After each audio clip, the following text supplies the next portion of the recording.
নমস্কাৰ বন্ধুসকল, welcome to my YouTube channel. তো আজি আমি ইলেকশ্যন বেসড কুৱেশ্যন কিছুমান আলোচনা কৰিম, ঠিক আছে। তো ইলেকশ্যনৰ এই কুৱেশ্যনবিলাক পৰীক্ষাত আহি থকা দেখা যায়। আমি চাইছোঁ আজি কুৱেশ্যনটো। এটা নিৰ্বাচনত দুজন প্ৰাৰ্থীয়ে অংশগ্ৰহণ কৰিছিল। বিজয়ীজনে 70% ভোট লাভ কৰে আৰু 16,000 ভোটত জয়ী হয়। মুঠ ভোটৰ সংখ্যা বিচাৰি উলিওৱা, ঠিক আছে। তো আমি ধৰি লৈছোঁ দুজন প্ৰাৰ্থী আছিল। এজন আমি ধৰি লৈছোঁ এ আছিল, এজন ধৰি লৈছোঁ আমি বি আছিল, ঠিক আছে। তো এ আৰু বি কি কৰিছে, ভোটত উঠিছে। তো আমি ধৰি লৈছোঁ এ কিমান ভোট পাইছে, 70%। এ যদি 70% ভোট পায়, তো বি কিমান পাব, বি নিশ্চয় 30% পাব, কাৰণ টোটেল ভোট কিমান হয়, 100% হয়। তো এতিয়া কোনে জিতিলে, তো এ জিতিব, কাৰণ এ বেছি ভোট পাইছে, 70% পাইছে, আৰু বি কিমান পাইছে, 30% পাইছে। তো পাৰ্চেণ্টেজত যদি আমি চাওঁ, এ বিতকৈ কিমান পাৰ্চেণ্ট ভোট বেছি পাইছে, 70% মাইনাছ আমি যদি 30% কৰি দিওঁ, তেতিয়া আমি কি পাম, 40%। অৰ্থাৎ টোটেল যিমান ভোট আছিল তাৰে ভিতৰত এ 40% ভোট বেছি পাইছে।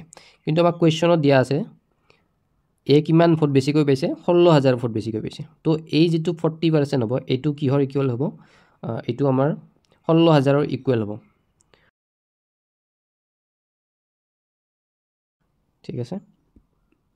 তো 40%ৰ ভেলু যদি 16,000 হয়, তেনেহ'লে আমাক কি দিছে, মুঠ ভোটাৰৰ সংখ্যা বিচাৰি উলিয়াব দিছে। অৰ্থাৎ আমি 100%ৰ মান কিমান হ'ব সেইটো উলিয়াব লাগে, ঠিক আছে।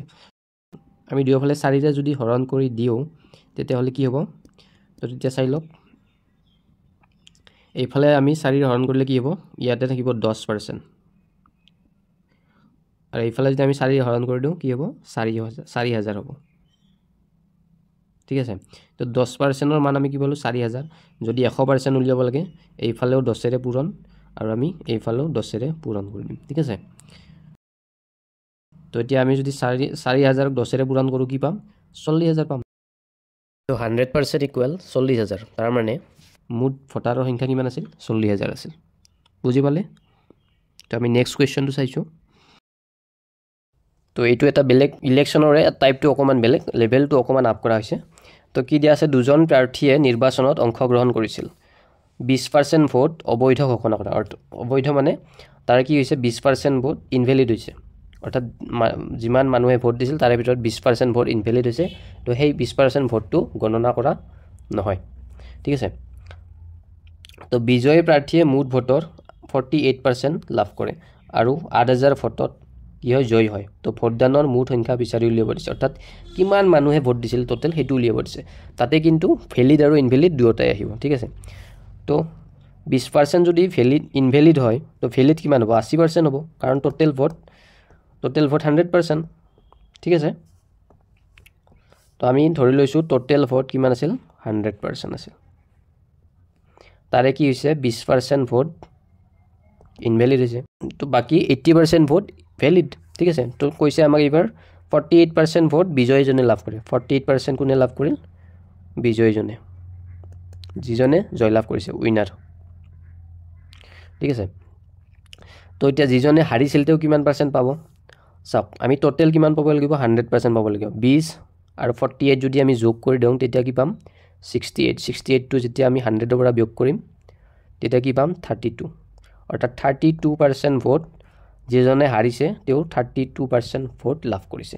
আৰু এই তিনিওটা আমি যোগ কৰিলে 100% পাব লাগিব, ঠিক আছে। তো এতিয়া আমাক কুৱেশ্যনত দিয়া আছে, যিজনে জিকিছে তেওঁ হৰাজনতকৈ 8,000 ভোট বেছিকৈ পাইছে।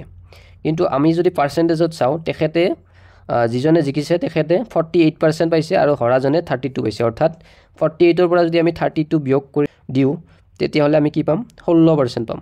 কিন্তু কুৱেশ্যনত 8,000 ভোটত জয়ী হোৱা বুলি কৈছে, গতিকে এই 16%টো 8,000ৰ সমান হ'ব। তো 16%ৰ মান 8,000, তো 1%ৰ মান কি হ'ব, 16ৰে যেতিয়া 8,000 হৰণ কৰিম, 16ৰে 80 হৰণ কৰিলে কি হয়, 5 হয়। তো পিছত দুটা 0 আছে, তো 0 লগাই দিম।